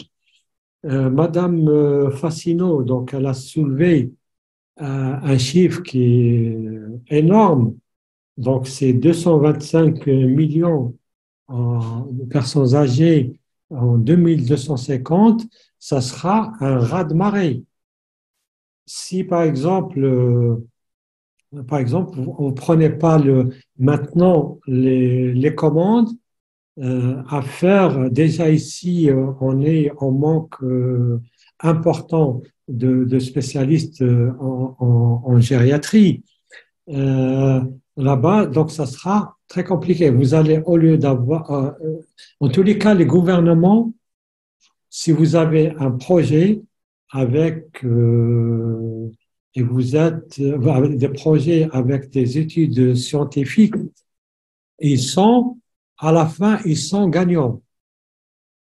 Au lieu d'avoir que des malades âgés, grabataires qui vont les prendre en charge pendant des années et des années.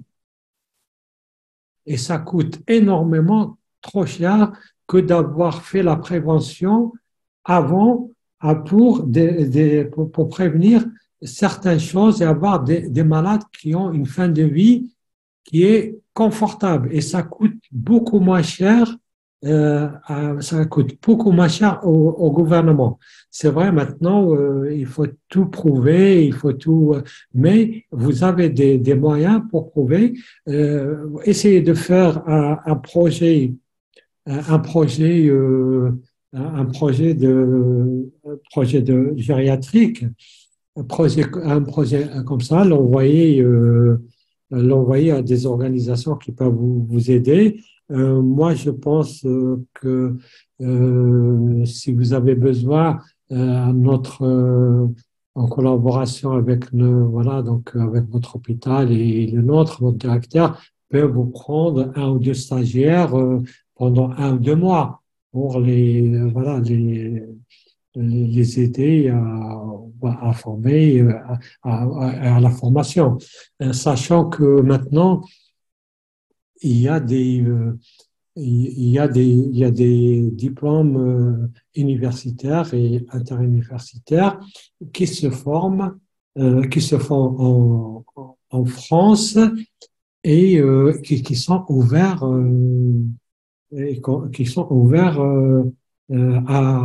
aux médecins étrangers. C'est vrai pour nous, les francophones, c'est vrai, plus pratique, c'est de venir en France. C'est moins compliqué d'aller en Suisse ou en Belgique. Mais il y a des choses, moi je pense que docteur Agoubli, que c'est vrai, vous avez compris. Moi je pense que vous avez compris la situation et Parfaitement. voilà, vous avez compris que la situation, elle est urgente et qu'il y a besoin à faire. Voilà, moi, ce que je peux vous dire, c'est comme ça se fait partout. C'est projet et demande, taper à toutes les portes. Et moi, je pense que vous ne serez pas déçus, hein. Par contre, Merci beaucoup. il y a des gens qui donnent l'argent, mais après qui vérifient, et c'est normal, qui vérifient où va leur argent. Tout à fait, tout à Voilà. fait. Je retiens que oui, c'est une plateforme intéressante. Nous avons des plus jeunes qui certainement n'ont pas encore d'orientation en termes de spécialité. Ce Ouais. sont des opportunités à saisir. Il y a de la place pour la gériatrie en Afrique.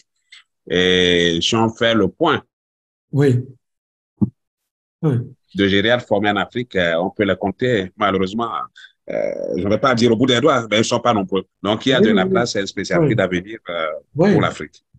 Parce que Merci beaucoup. ouais, vous CHI, donc vous êtes le référent régional.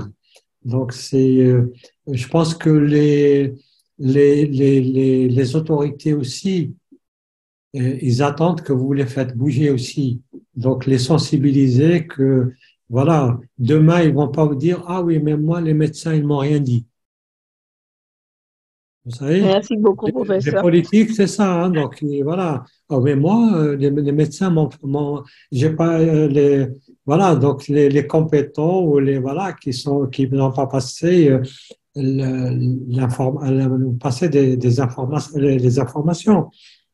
Euh, il suffit d'avoir, vous savez, hein, donc c'est comme ça que ça se passe, hein, donc d'avoir un député, un sénateur honnête et qui peut, voilà, résoudre les trucs. Mais il faut taper à toutes les portes. Ça se fait partout, hein. Maintenant, même en France, il y a des moyens, en Europe, il y a les moyens, mais les gens tapent à toutes les portes, hein. Merci beaucoup, professeur. Mm. Nous allons continuer avec les présentations. Je ne sais pas trop si Monsieur A est toujours là. Monsieur Aski ou Madame A? Non. Ok, on va Est-ce que passer à Madame, Monsieur ou Madame Aoua. C'est A-H-U-A. Je-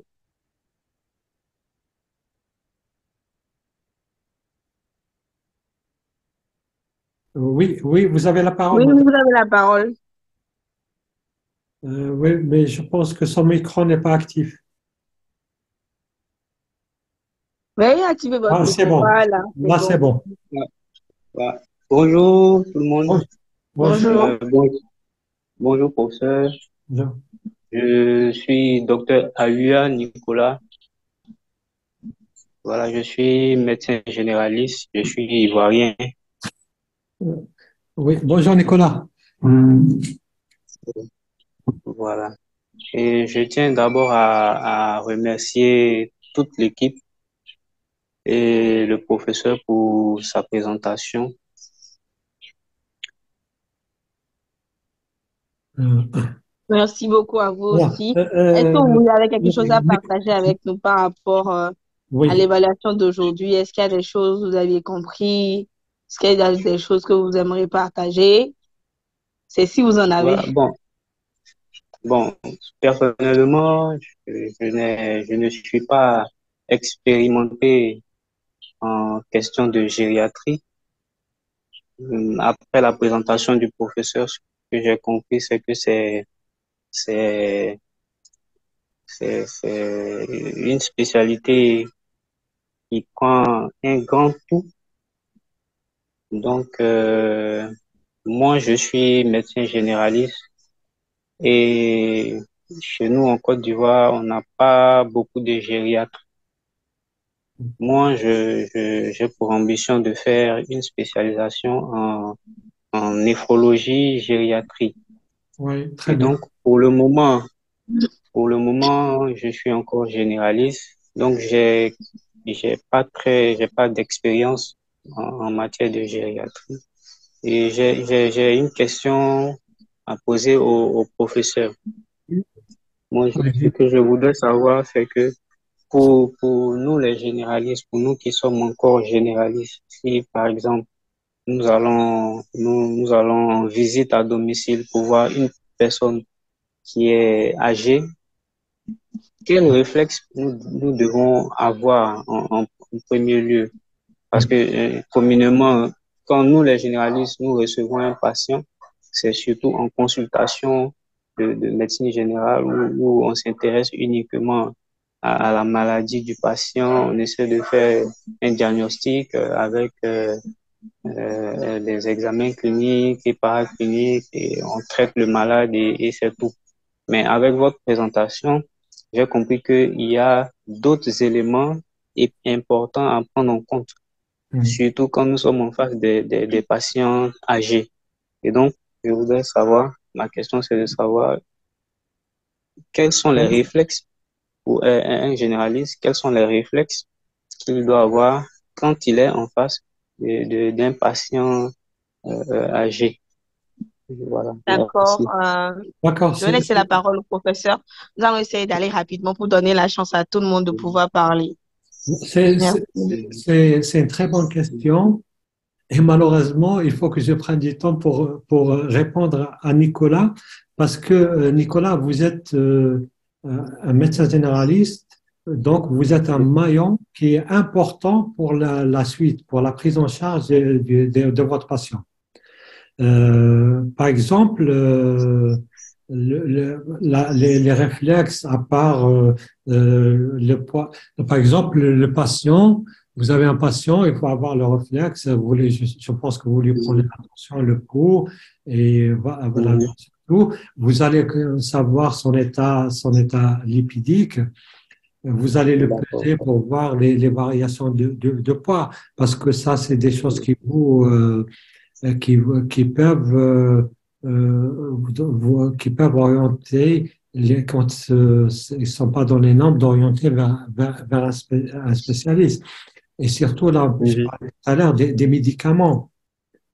Donc, au moins, quand il D'accord. vient, donc revoir avec lui le traitement et voir, je pense que certains, ça se passe partout, il y a certaines, surtout en Afrique, les médicaments sont payants, les gens, vous la donnez Oui, l'ordonnance, mais ils prennent, par exemple, vous le mettez sous antihypertenseur, pour lui, il comprend le traitement antihypertenseur, c'est pour le prendre pendant 10 jours et après, il arrête.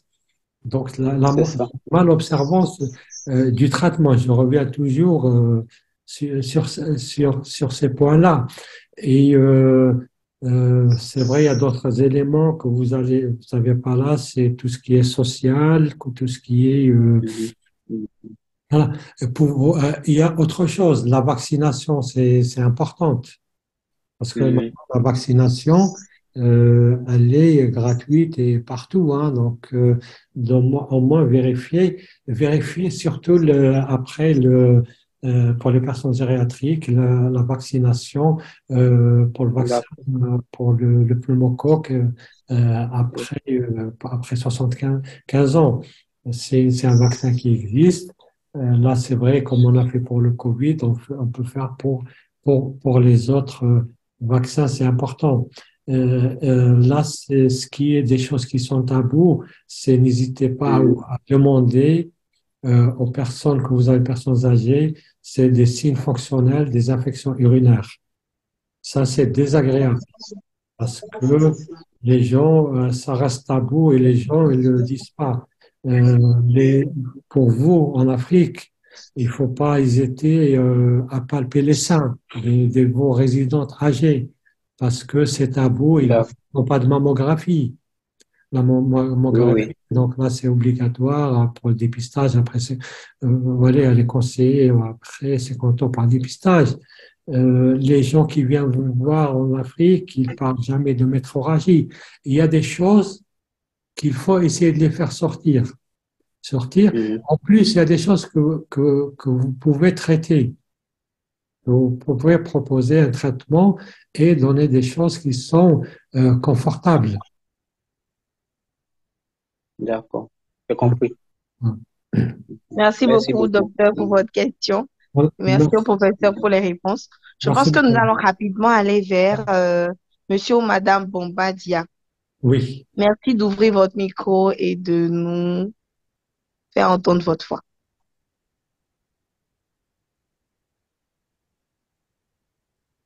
Docteur OK. Bamba, Si monsieur ou madame Bombadia n'est pas là, je vais donner la parole à docteur Alain Koulia. Docteur Alain Koulia, est-ce que vous arrivez à m'entendre? OK. Je vais passer à la docteur Bonou.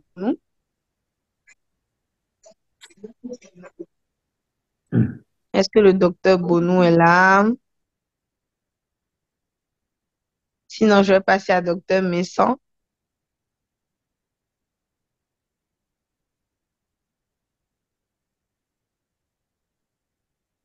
Je ne sais pas si le docteur Messan est là. Est-ce que vous arrivez à m'entendre? Moi, je vous Oui, entends très bien. on vous D'accord. entend parfaitement. Peut-être les gens, le Zoom syndrome, ils sont connectés, mais ils ne sont pas à côté. OK. Docteur Vincent, vous êtes là? J'ai vu votre micro ouvert. Oui, je suis là, j'ai pas de questions. Non, on voulait juste que vous vous présentez. On voulait vous connaître. D'accord. Je suis le docteur Leng Sarahike. Je suis médecin généraliste. Je suis au Togo. D'accord. Enchanté. Enchanté, docteur Vincent. Enfin, C'est ça que merci je pour votre Ben, participation. on va partir avec docteur Moussé. Puis après, ça sera docteur Ouedraogo. Docteur Moussé, est-ce que docteur Moussé est là? Oui, vous avez la parole, docteur Moussé. Bonjour à tous. Bonjour, Bonjour. bonjour, docteur Moussé. Je me présente, je suis Dr Moussé Hamidat, médecin généraliste. Je suis béninoise. Et D'accord, je enchanté. remercie beaucoup le professeur pour sa présentation. Et vous nous avez beaucoup éclairé sur cette spécialité qui n'est pas trop courante dans nos régions. Et ceci constitue un plus pour nous. Bon, je n'ai pas de questions particulières à poser, mais nous espérons vous revoir très prochainement pour d'autres communications. Je vous remercie. Avec plaisir. Merci beaucoup, docteur Moussé, mais ce sera avec plaisir. Je vais laisser la parole à docteur Ouedraogo. Je ne sais pas si le docteur Ouedraogo est là. Sinon, ce sera le tour de monsieur ou madame Hamza.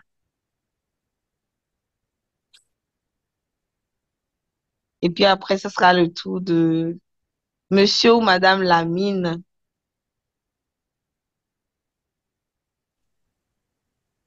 Bon, je pense qu'ils sont pas à côté. Je vais laisser la parole à madame Sarah Kebou. Euh, Oui, bonjour à tous. Est-ce que vous m'entendez? Ah, oui, mais bonjour, excusez-moi, Sarah. madame Sarah, je pense que il y a monsieur ou madame Hamza qui a son micro ouvert. Oui, Juste ben, un je laisse la instant, il se parole. présente. Oui, Oui. un instant juste. Monsieur Bonjour, ou madame Hamza, oui. Bonjour. merci au professeur pour la présentation. Merci à vous. Voilà, je suis Hamza Traoré, étudiant en 6e année de médecine. Oui. Voilà, donc nous Au espérons Mali, vous revoir Burkina pour vous ou au Niger? au Burkina. D'accord. Ok. D'accord, merci bien. Merci à vous aussi Merci à pour vous. votre participation. C'est un bon signe s'il y a des étudiants qui sont intéressés à la gériatrie. Donc, Merci. Ah, je vais laisser la parole à monsieur ou madame Lamine qui a levé la main. Puis après, ce sera le tour d'entendre la douce voix de madame Sarah. Mais je vais laisser la parole à monsieur ou madame Lamine. Oui, bonjour, vous m'entendez? oui, Oui, oui. on vous entend très bien. D'accord, merci. Je suis docteur Lamine Cheikhouma, médecin généraliste exerçant au Burkina Faso. Voilà, D'accord. je remercie toute l'équipe et merci également au professeur pour la présentation. Ici, il faut dire qu'au Burkina, c'est une spécialité qui est encore nouvelle. La preuve, je pense que moi, nous sommes à la deuxième promotion, si on peut dire, par laquelle on a commencé à nous enseigner la gériatrie à l'université. Très bien, très bien. Et d'ailleurs, même c'est le professeur Koumé qui quittait le Sénégal pour venir nous donner des enseignements. Très bien. Et je pense qu'actuellement, nous n'avons que un ou deux spécialistes et on n'a même pas de service de gériatrie pour le moment. Voilà. Moi, je trouve Merci. déjà que vous avez initié, c'est très bien. Oui. Voilà, n'hésitez pas à échanger avec tous les collègues pour voir. C'est vrai, vous êtes en train de faire des efforts. Si vous avez besoin de conseils ou d'aide pour démarrer ouais, votre filière gériatrique, n'hésitez pas à me contacter, il n'y a pas de souci. Merci D'accord, beaucoup, merci professeur. professeur. Nous allons entendre la douce voix de Madame Sarah. Oui, je reviens. Bonjour à tous. Alors, c'est Docteur Bonjour. Kebour Sarah. Je suis algérienne. Je suis médecin généraliste. J'exerce actuellement à l'hôpital La Rochefoucauld en France, dans un hôpital qui est à orientation gériatrique. Et du coup, j'exerce aux côtés du docteur Beklouf. Donc, on se connaît un peu. J'ai justement eu la chance de travailler avec lui sur beaucoup de cas en gériatrie. On commence déjà dans des EHPAD et puis peut-être j'aurai la chance aussi de travailler à l'hôpital de jour avec lui.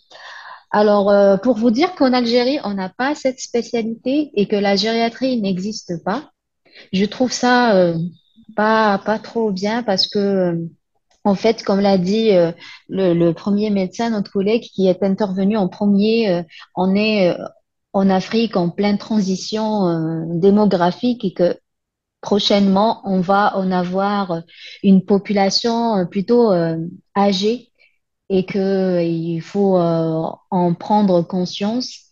Et je pense que oui, c'est intéressant de faire ce genre de formation en gériatrie, de s'intéresser aussi à la gériatrie en Afrique et que c'est intéressant que les médecins qui sont formés ici en France reviennent un peu chez eux pour faire ce genre de retour parce qu'on en a besoin. Et je vous remercie, Réma, parce que c'est la première fois que j'assiste à une conférence et que je trouve l'idée vraiment très bien de réunir des médecins africains pour faire ce genre de rencontres. Et je remercie aussi le docteur Beklouf pour sa présentation. À très bientôt. Et, Merci. et nous vous Merci. remercions, espérons vous revoir très bientôt sur d'autres thématiques de RIMA. Sûrement. Merci. Merci à vous. Je vais laisser la parole à Docteur Sojinou. Non, il y a Myriam Nekailia. Mais Myriam fait partie de l'équipe RIMA. Ah, elle veut pas. D'accord. Non, elle fait partie de l'équipe RIMA, donc du coup, je vais lui donner la Ah, parole pardon, comme elle pardon, est excusez-moi. invitée. Excusez-moi. Ah oui. Bon, je donne la parole à Docteur Sojinou d'abord. Ah oui, oui, d'accord, oui. Bon, s'il n'est pas là, ce sera le tour de Monsieur Tito Eric, qui n'est certainement pas à côté. Ah, ok, vous êtes là. Vous avez la parole. Monsieur Tito Eric, vous avez la parole.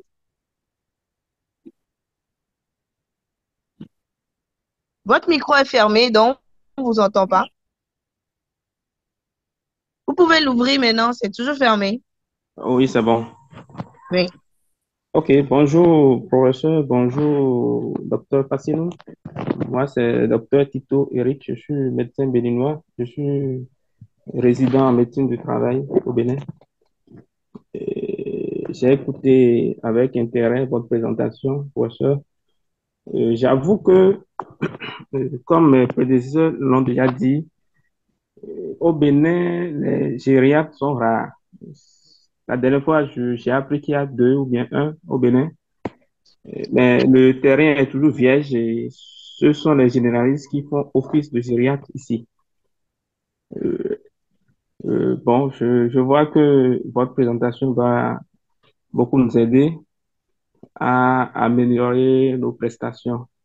Toutefois, nous allons demander aux autorités béninoises de nous aider à faire cette spécialité qui est d'intérêt général pour la population. Je vais dans ce sens demander le mail de proportion si c'est possible et qu'on puisse lui laisser des mails chaque fois que nous avons des difficultés à aborder certains sujets de la gériatrie. Il n'y a pas de souci. Vous me recevoir? Vous me recevez?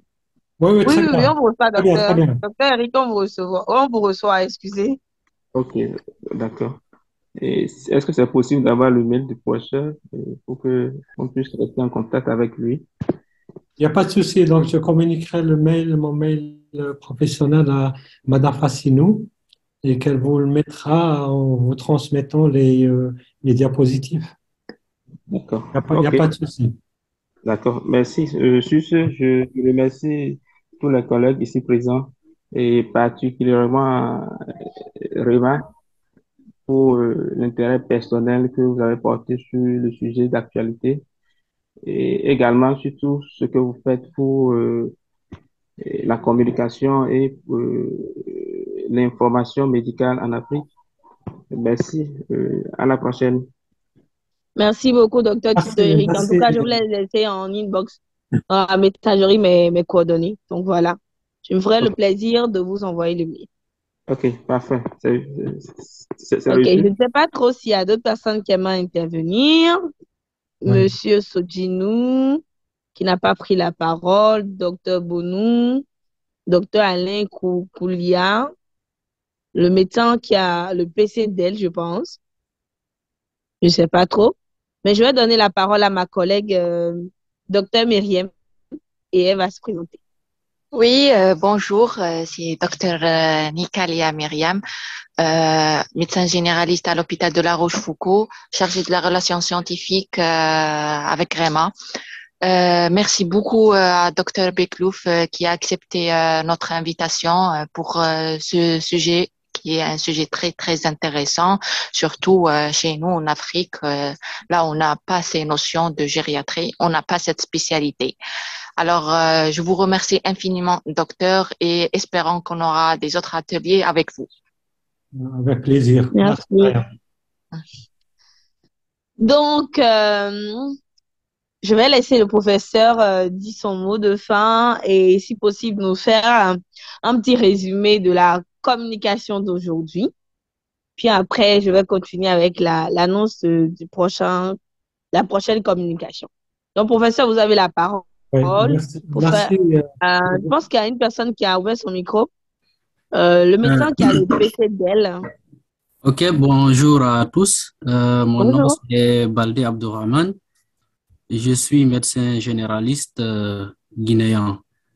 Et merci au professeur pour cette présentation. Merci également à Rima. Et j'ai deux questions. Ma première question est la suivante. Et à partir de quel âge, tranche d'âge, on peut définir la personne âgée en médecine? C'est-à-dire à partir de quel âge on peut dire que cette personne-là, elle est âgée et elle est candidat à la gériatrie. Par exemple, ça c'est ma première question. Et ma deuxième question, professeur, quel risque comporterait la conduite, par exemple, la conduite d'automobile chez les personnes âgées? Et est-ce qu'il y a un problème médico-légal lié à l'autorisation d'une personne âgée à la conduite d'automobile? Voilà, ça c'est les principales questions et merci. Merci à vous, docteur. Professeur, vous avez la parole et puis ensuite vous pourriez faire le résumé et dire votre mot de fin. Merci. Oui, merci, docteur Del, pour vos questions.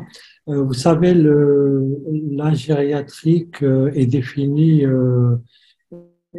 par l'OMS et ne correspond pas à la réalité. C'est l'âge de gériatrique, c'est après la retraite, c'est-à-dire à 60 ans, mais n'a pas été revu. Maintenant, en France, la gériatrie, c'est en Europe, aux États-Unis, Canada, c'est à partir de 75 ans. Et dans les années qui vont venir, ça va encore un peu augmenter, ça sera autour de 80-85 ans. Parce que l'état des personnes âgées, ça s'améliore d'année en année avec les avancées scientifiques et tout ce qui s'est fait comme prévention en gériatrie et autres. La deuxième question, c'était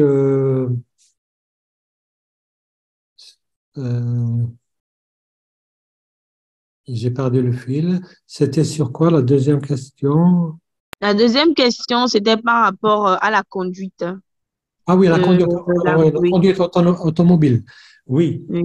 c'est une question aussi qui, quand même, qui n'est pas banale, hein. Qui n'est pas banale.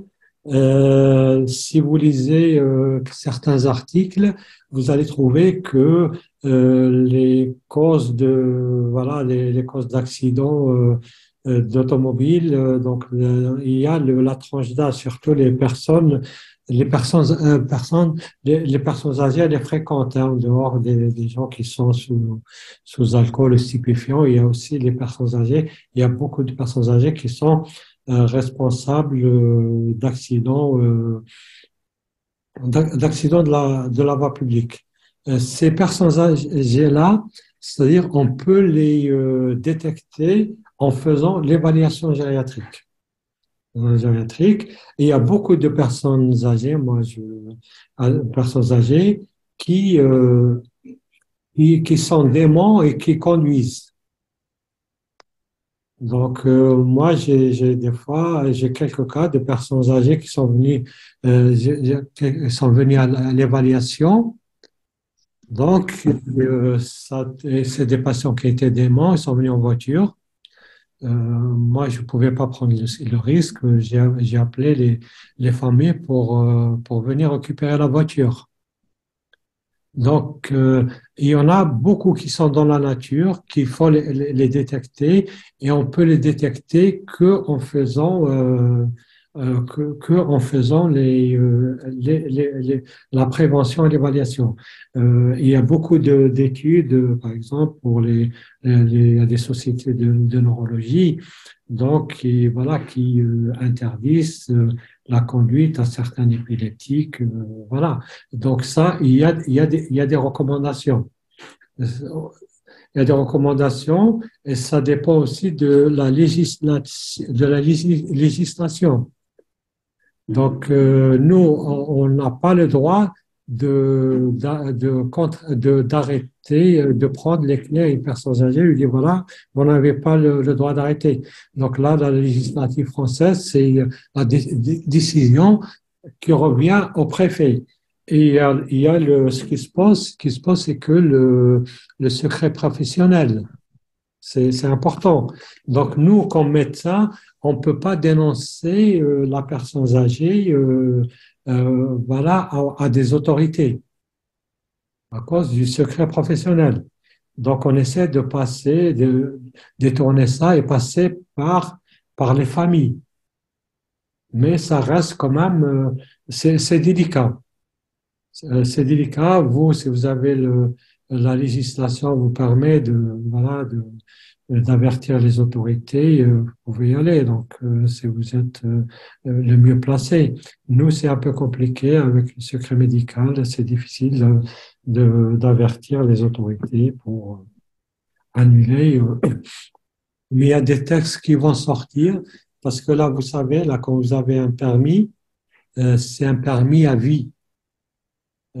Sauf pour les conducteurs du poids lourd.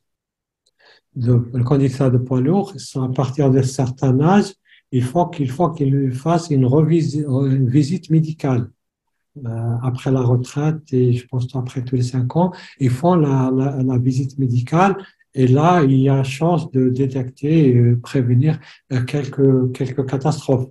Mais pour les gens ordinaires qui ont des problèmes qui sont dangereux pour la circulation, ça, pour le moment, ça reste quand même un truc qui est sensible. J'espère que j'ai répondu à vos questionnements. Merci, professeur. Je suis satisfait de la réponse. D'accord. Je ne sais pas si le docteur Agbobi a une question, c'est ça? Est-ce que la main est levée, docteur Tito aussi? Merci, Pascaline. Je voudrais profiter de l'occasion pour compléter en termes d'éléments de réponse les explications données par le professeur à l'instant sur la deuxième question relative à la conduite des personnes âgées. Oui. C'est vrai qu'il a bien dit, hein, tout est fonction de la législation dans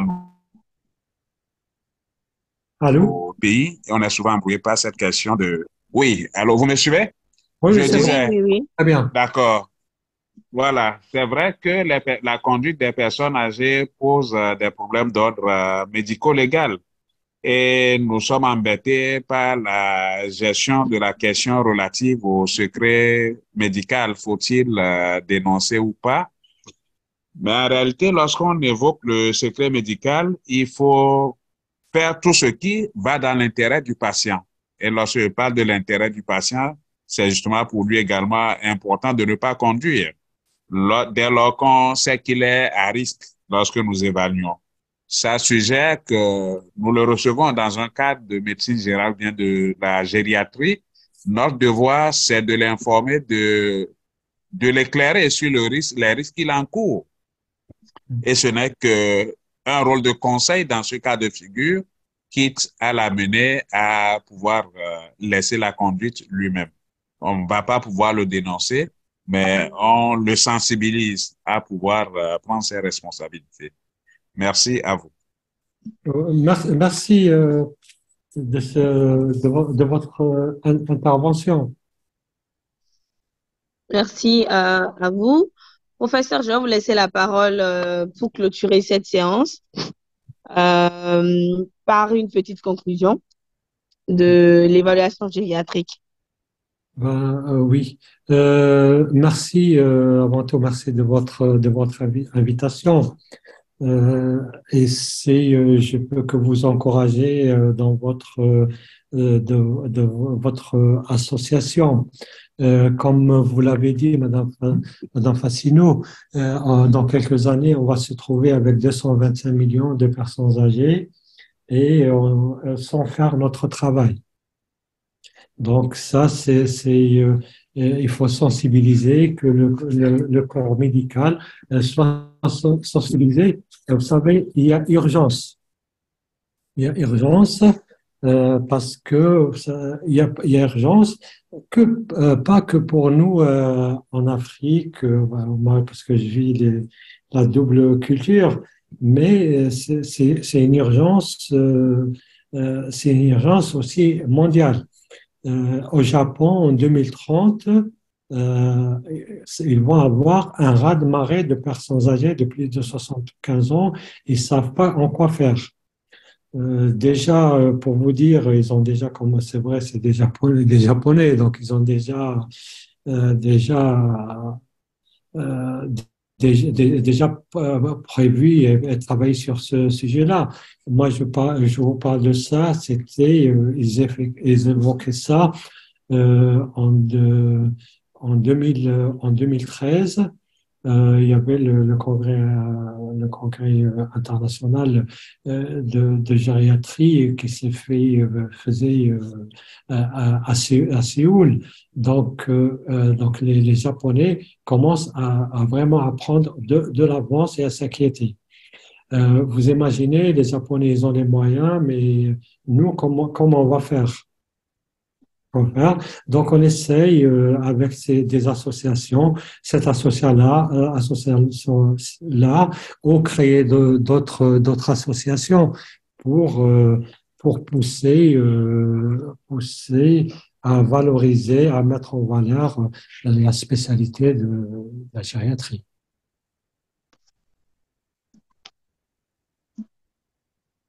Donc, voilà. Merci beaucoup, professeur, pour ce résumé. Merci vraiment pour la séance d'aujourd'hui. Nous espérons vous revoir très bientôt sur d'autres thématiques. Avec Je vais plaisir. profiter à annoncer le prochain webinaire. Le prochain webinaire, c'est pour le samedi prochain à 9h GMT. Et nous aurons une introduction sur les certificats médicaux qui sera animée par le docteur Agbobli qui est parmi les participants d'aujourd'hui. Donc, c'est lui qui nous fera l'honneur de parler des certificats médicaux le samedi prochain à 9h GMT, soit 9h au Togo, 10h au Bénin et 11h en France. Donc, j'espère que vous serez nombreux pour suivre cette formation. Et pour la procédure d'obtention de l'attestation du jour, c'est toujours la même procédure.